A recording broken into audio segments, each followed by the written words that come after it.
Hello! Magandang araw sa inyong lahat. Papakita ko lamang po sa inyo dahil ang ating bunso ay isa sa mga kalahok sa pagdiriwang ng buwan ng wika. Sumali po siya sa tula.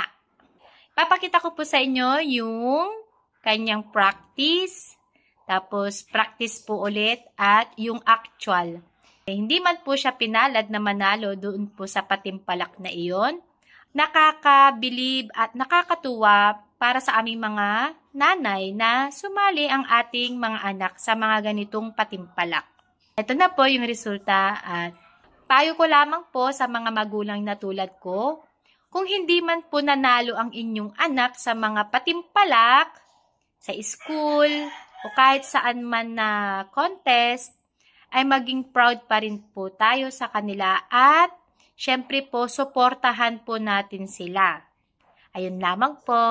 Magandang araw po sa inyong lahat. Ako po si Diana Frances Sidioca po. Ang guro ko po ay si Ginang Mirasol P. Suriben. Ating wika. Wikang Filipino, mahalin natin. Sa araw-araw ay gamitin.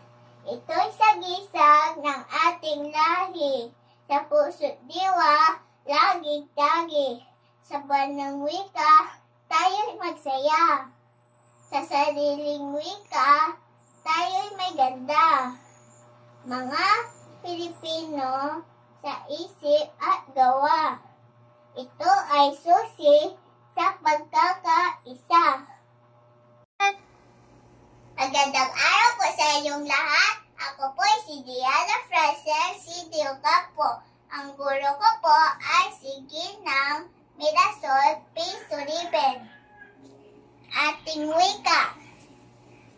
Wikang Filipino, mahalin natin. Sa araw-araw ay gamitin. Ito'y sagisag ng ating lahi. Sa puso't diwa, laging tagi. Sa buwan ng wika, tayo'y magsaya. Sa sariling wika, tayo'y may ganda. Mga Pilipino, sa isip at gawa. Ito ay susi sa pagkakaisa. Araw po sa inyong lahat. Ako po si Diana Frances Sidioca po. Ang guro ko po ay si Ginang Mirasol P. Suriben. Ating wika. Wikang Filipino, mahalin natin. Sa araw-araw ay gamitin. Ito'y sagisag ng ating lahi. Sa puso't diwa, laging tangi. Sa buwan ng wika, tayo'y masaya. Sa sariling wika, tayo'y may ganda. Mga Pilipino, sa isip at gawa. Ito ay susi sa pagkakaisa. Okay.